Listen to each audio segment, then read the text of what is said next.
Non, c'est donc à cause de ça. On a enfin la réponse à la question que tout le monde se pose. Le garde du corps de Lionel Messi, il est payé à combien? Quel est son salaire pour qu'il soit aussi investi dans son métier? Parce que le gars, il est H24 collé à Lionel Messi. On a enfin la réponse. La nuit dernière, l'Inter Miami a joué et comme d'habitude, le garde du corps de Lionel Messi que vous voyez, il a encore parcouru le 100 mètres pour aller attraper un petit gamin. Ah, c'était la course de trop pour moi. Je me suis dit non, ce gars-là, il faut que je connaisse son salaire. Il faut que je voie combien il touche. Parce que là, c'est pas normal. Depuis que Lionel Messi a mis un pied à l'Inter Miami, je sais pas s'il y avait des gangs qui l'attendaient là-bas, mais le gars, ils lui ont dit, c'est comme si on l'avait dit, tu restes collé à Lionel Messi, même sur son lit, tu restes à côté. Je suis allé voir combien il touche. Croyez-moi, les gars, vous n'êtes pas prêts, vous allez être choqués. Déjà, il y a une chose que beaucoup de personnes ignorent, c'est l'ancien garde du corps de Neymar au Paris Saint-Germain. Sauf qu'avec Neymar, il n'était pas aussi investi. Je suppose que le salaire n'était pas pareil. Donc, il s'appelle Yassine Choueko. Il est d'origine tunisienne. Il est passionné par les sports de combat tels que le MMA, le Muay Thai. Il a même gagné quelques combats par le passé. Et comme vous pouvez le constater, on n'a pas envie de se prendre une tarte par lui. Maintenant, parlons de son salaire, de ce que disent les médias, les amis. Il toucherait 3 millions de dollars par an, les amis. C'est une dinguerie. 3 millions, je comprends mieux. Et apparemment, il fait partir d'un groupe de bodyguards de 50 personnes qui ont pour mission de surveiller Lionel Messi H24. Mais lui, c'est le garde rapproché, on va dire, de Lionel Messi. C'est une dinguerie. 3 millions par an, je comprends mieux.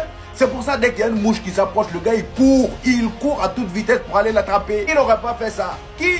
Enfin, ils l'ont fait. Depuis le temps que j'attendais. Vous allez être surpris des nombres, hein. Et là, on parle pas de 2-3 votes. Pour ceux qui sont pas au courant, OneFootball avait récemment lancé un vote pour élire le GOAT. Un vote qui a littéralement porté ses fruits puisqu'il y a eu près de 4 millions de votes en total. Il s'avère que du coup, Cristiano Ronaldo a gagné cette course en devançant Messi de certes pas beaucoup, mais de 52% des voix. Ce qui fait donc que le peuple a décidé pour élire, comme vous pouvez le lire ici, le meilleur footballeur sur les 25 dernières années. Considérant le fait qu'il n'y a jamais eu un aussi gros sondage entre les deux joueurs, on peut s'apercevoir à quel point la course était vraiment rude. Mais que dans tout ça surtout, et vous aviez tort de le dire, qu'après la Coupe du Monde, le débat est terminé. Je vous rappelle bien que pour élire le Super Ballon d'Or, on se base sur les 30 dernières années, sur qui a vraiment dominé le football à cette période-là. Et quand on voit aujourd'hui les 25 ans de ce sondage, Ronaldo n'est pas prêt d'avoir perdu quoi que ce soit. Sans enlever de mérite à ce que Messi a réalisé, ses multiples ballons d'or, sa Coupe du Monde, vous n'enlèverez pas à Ronaldo tous les records de la compétition la plus prestigieuse d'Europe qu'est la Ligue des Champions. Vous ne lui enlèverez pas le fait qu'il a réussi dans littéralement tous les championnats, mis à part la Bundesliga qu'il n'a pas fait. Ses 1000 buts qu'il aura bientôt marqués, tout son accomplissement avec le Portugal. Si vous voulez mon avis, le Super Ballon d'Or sera très serré. Ça serait une très grande erreur de considérer que c'est un acquis pour Messi. Et ce sondage en est d'ailleurs témoin.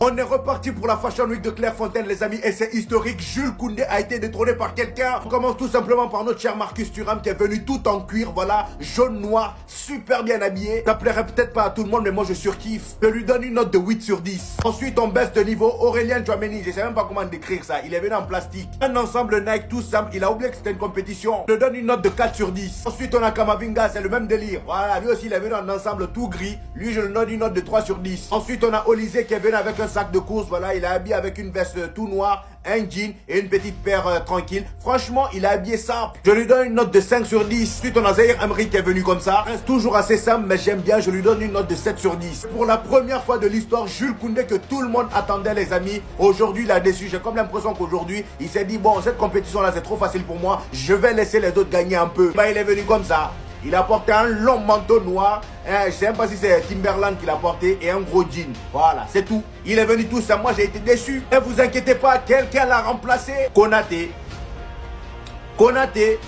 Je sais pas c'est quel mode ça, j'ai envie de dire mode capote, mais là franchement je sais même pas comment décrire ça. Et en plus son arrivée était assez gênante, franchement, c'est quel habillement ça encore. En fait là, par le Jacques Poubelle qu'il a mis sur sa tête là, je pense qu'il n'y a rien de spécial, hein. Voilà, moi je donne une note de 6 sur 10, c'est pas terrible. Non mais là Arsenal vous abusez. Cette vidéo que je vais vous montrer les amis a eu de graves conséquences sur Arsenal. Regardez jusqu'à la fin, vous allez comprendre. Comme vous pouvez le voir les amis, on a McGregor, le combattant UFC qui est venu rencontrer Bukayo Saka à la fin de match. Et voici ce qui s'est passé.